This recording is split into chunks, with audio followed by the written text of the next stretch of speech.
السلام علیکم جی دوستوں، کیا حال؟ امید کرتا ہوں سب خیریت سے ہوں گے۔ یہ اب چھوٹا سا واقعہ بیان کرنے لگا ہوں۔ حضرت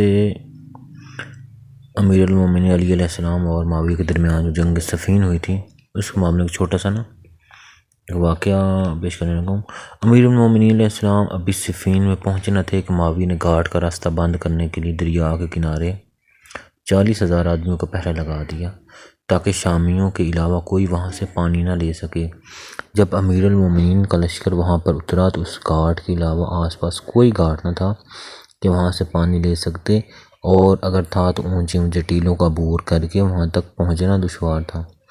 حضرت نے ساسا ابن سوہان کو معاویہ کے پاس بھیجا، اسے کہلوایا کہ پانی سے پہرہ اٹھا لیا جائے، مگر معاویہ نے اس سے انکار کیا۔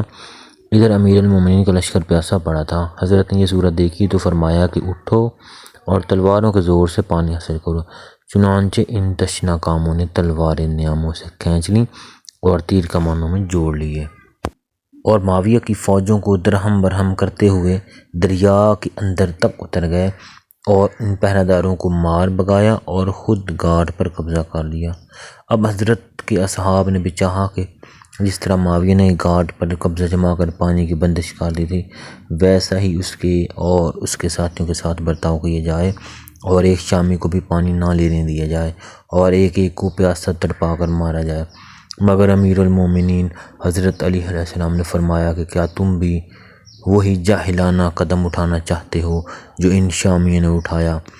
ہرگز کسی کو پانی سے نہ روکو، جو چاہے پیے اور جس کا جی چاہے لے جائے۔